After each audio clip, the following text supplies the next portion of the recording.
Assalamualaikum warahmatullahi wabarakatuh. Alhamdulillahi rabbil alamin. Wassalatu wassalamu ala rasulillahi wa ala alihi wa sahbihi wa mawala. Amma ba'du.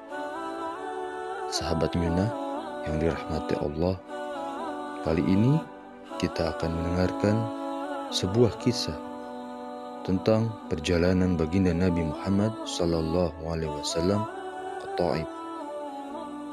Tapi sebelum itu, tolong bantu support channel ini dengan cara like dan subscribe, serta bunyikan tanda loncengnya agar kalian tidak ketinggalan kisah-kisah selanjutnya. Terima kasih.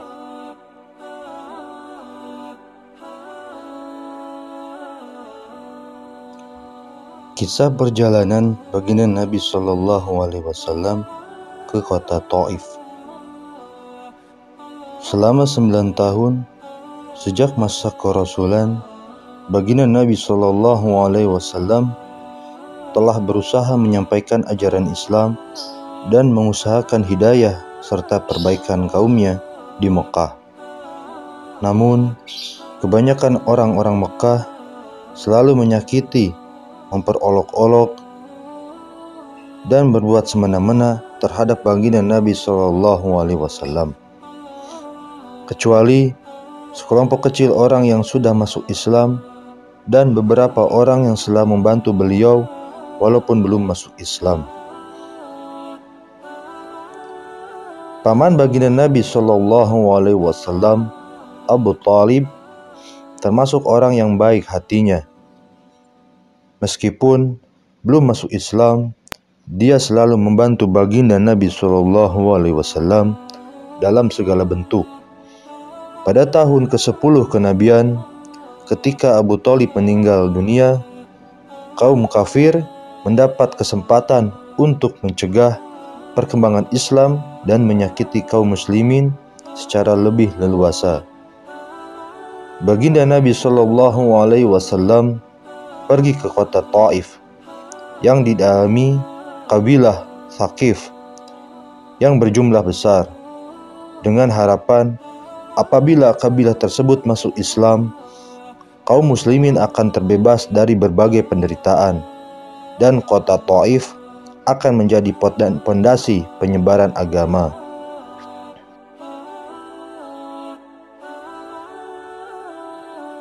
Salah seorang di antara mereka berkata, "Oh, kamukah orang yang diutus oleh Allah sebagai nabi?" Orang yang kedua berkata, "Apakah Allah tidak menemukan selain engkau untuk diutus sebagai rasul?" Orang yang ketiga berkata, "Aku tidak mau berbicara dengan kamu, sebab jika kamu memang seorang nabi seperti pengakuanmu, lalu aku menolakmu, tentu aku tidak lepas dari musibah. Jika kamu pembohong, maka aku tidak mau berbicara dengan pembohong." Akan tetapi, baginda Nabi SAW mempunyai hati yang begitu teguh, laksana sebuah batu karang. Beliau tidak berputus asa dan terus berusaha untuk mendekati masyarakat umum. Tetapi tidak seorang pun yang mau mendengarkan beliau, jangankan menerima, bahkan mereka menghardik, "Tinggalkan segera kota kami, pergilah kemana kamu suka." Ketika Nabi Muhammad SAW sudah tidak dapat mengharapkan mereka dan bersiap-siap untuk kembali, maka mereka menyuruh anak-anak kota Taif membuntuti baginda Nabi SAW. Mereka lalu mengganggu, mencaci, dan melempar baginda Nabi SAW dengan batu, sehingga kedua sandal beliau berlumuran darah. Dalam keadaan seperti itulah baginda Nabi SAW meninggalkan kota Taif. Di tengah perjalanan, tatkala sudah merasa aman, beliau berdoa kepada Allah Subhanahu wa ta'ala, "Ya Allah, Aku adukan kepadamu lemahnya kekuatanku, habisnya upayaku, dan kehinaanku dalam pandangan manusia. Wahai yang Maha Penyayang, melebihi sekalian penyayang, Engkaulah Tuhan orang-orang yang tertindas, dan Engkaulah Tuhanku. Kepada siapakah Engkau serahkan diriku? Kepada orang asing yang akan memandangku dengan muka mesam, atau kepada musuh yang Engkau kuasakan kepadanya segala urusanku? Tiada keberatan bagiku, asalkan Engkau tidak murka kepadaku. Perlindunganmu sudah cukup bagiku.